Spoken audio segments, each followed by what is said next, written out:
বাঙালিদের বিয়ে মানেই কিন্তু সাজগোজ। তো সাজগোজ ছাড়া তো কোথাও যাওয়া যাবে না। তো দেখো সেজে গুজে কিন্তু পরিপাটি হয়ে একদম বসে পড়েছি। আর বিয়ে বাড়ি গিয়ে কী কী করছি তার জন্য কিন্তু অবশ্যই পুরো ভিডিওটা দেখতে হবে। এটা কি নদী? চুন্নি নদী। চুন্নি নদীর এখানে দাঁড়িয়ে কিছুক্ষণ ছবি তুলে নিলাম। নাও এখন আবার গন্তব্যস্থলে যাই।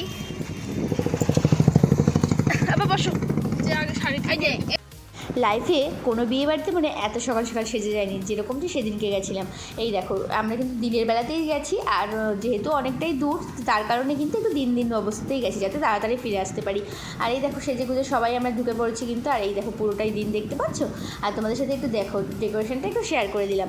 তো এরপরে কিন্তু চলে যাবো ফুচকার দিকে। ফুচকা দেখলেই কার লোক সামলানো যায়। রেডি হচ্ছে দাও। বিয়েবাড়িতে যেরকম তাড়াতাড়ি গিয়ে পৌঁছেছিলাম সেরকম কিন্তু ফুচকার ক্ষেত্রেও হয়েছে। কাকুকে গিয়ে বললাম, কাকু জলদি ফুচকা বানাও। কাকু তো তখনও আলু মাখাই সারতে পারিনি। তো আমি কিন্তু এই যে মেয়েকে নিয়ে আর দুই শাশুড়িকে নিয়ে বললাম কি চলো গিয়ে ফুচকা খেয়ে আসি। ফুচকা চোখের সামনে থাকলে কি এভাবে তর্স হওয়া যায় তোমরাই বলো। আর এই দেখো কাকু কিন্তু এবার সব কিছু রেডি করে নিয়েছি। আমি বলছি তাড়াতাড়ি দাও। তো ফুচকাটা কিন্তু সত্যি অনেক সুন্দর হয়েছিল। বিয়েবাড়ির ফুচকা আমার মোটামুটি লাগে, কিন্তু তাও অনেকটাই ভালো করেছিল। তো তোমাদের সাথে একটা জিনিস শেয়ার করছি যে এই বিয়েবাড়িতে গেছি যখন, তখনও কিন্তু আমাদের ফ্যামিলিতে সব কিছুই ঠিক ছিল, কিন্তু যাওয়ার পরে একটা দুর্ঘটনা ঘটে যায়। এখানে আমাদের রিলেটিভের মধ্যে একজন মারা গেছিলো।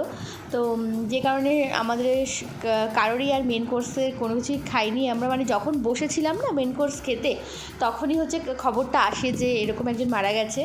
তো মারা গেছে হচ্ছে আমার মাসি শাশুড়ির হাজবেন্ড।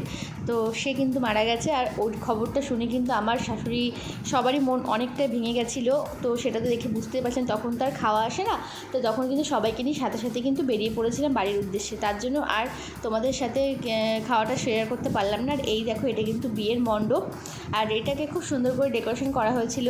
তো আমি কিন্তু ওখানে বলছিলাম যে তুমি এখনও বাইরে গিয়ে কেন বসলে না বউকে, কিন্তু ওদের ওখানে না এই রীতিটা এখনও এসে পারিনি যে বউকে বাইরে বসিয়ে আর কি ফটোশ্যুট করবে এরকম। মানে একটু গ্রামের দিকে ওখানে কিন্তু সেই আগেকার দিনে ঘরে বসে প্রণামী দিয়ে আর কি গিফট নেওয়া এই চলটাই ছিল। এখনও হয়তো অনেক জায়গাতে আছে, তবুও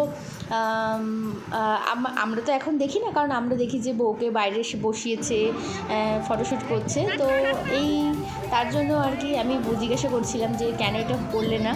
তো ওদের ওখানে রীতিটা নেই। আর এই দেখো আমার মেয়ে কিন্তু ওখান থেকে বারবার যাচ্ছে আর একটা করে ফুচকা নিয়ে আসছে।